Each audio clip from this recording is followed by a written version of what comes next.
This is your next door neighbor. How are you doing today? I hope all is well. Congratulations. So I hear that you have decided that you want to get married.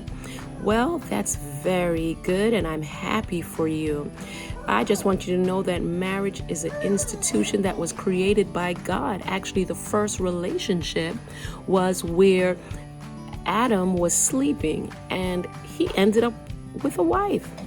Believe it or not, the Godhead brought Eve to him, and that's the first wedding, the first marriage. And I just want you to know that marriage is beautiful. There are different type of marriages. There are arranged marriages, and there's marriages that we come up with, which majority of us do. We choose a partner ourselves. I just want you to know that, unfortunately, it looks like arranged marriages seems to beat out the regular ones, in that only 4% of the arranged marriages end up in divorce, whereas the marriages where we choose ourselves are like 40 to 50% in divorce. What is the difference?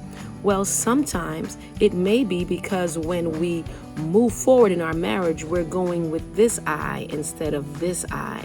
So sometimes what we need to do, instead of just going with our infatuation, we need to maybe go with more intelligence when we're making that move. You see, because marriage is supposed to be for long term. So we want to make sure that we're using the right eye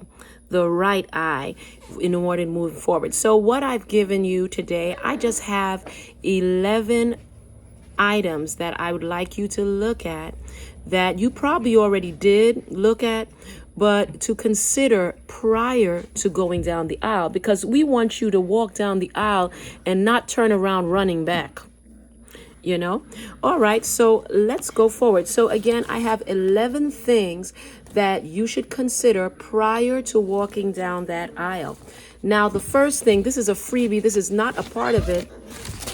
If your fiance doesn't want you to listen to this, that is a sign all in itself that you need to wonder why.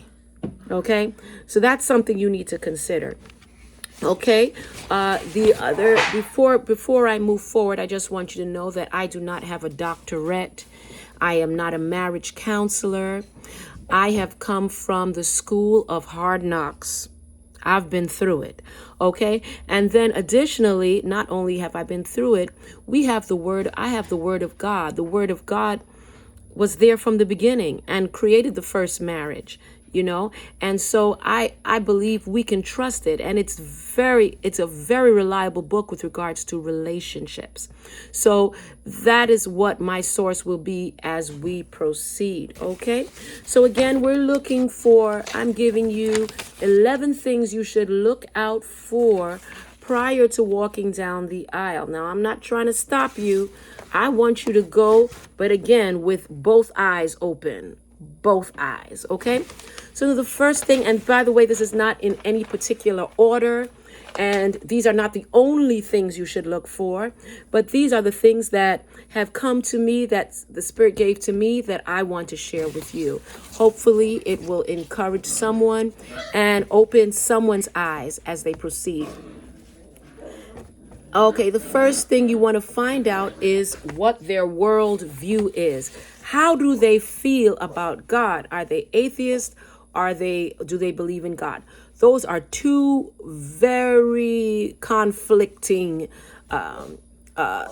worldviews, and it may affect how you proceed in life. And so you want to make sure that this person knows what they believe in, because that may affect how you proceed. Furthermore, with regard to that, are they spiritual people, in that they try to have a relationship with God? You see, because a relationship with God, spiritual, goes beyond religion, because religion is traditions. Religion can just be a tradition. Because I go to this church, I do this, I don't do this, I believe in this, I do this, I do this. However, if you're a spiritual person, that means you're progressive. You are reading the Word of God, you study, you have worship, you do things, you have a relationship in that it's a progressive relationship that things may change. You're developing a closer relationship with God. So you're a spiritual person in that it's not confined to a religion. It's confined that you are a child of God.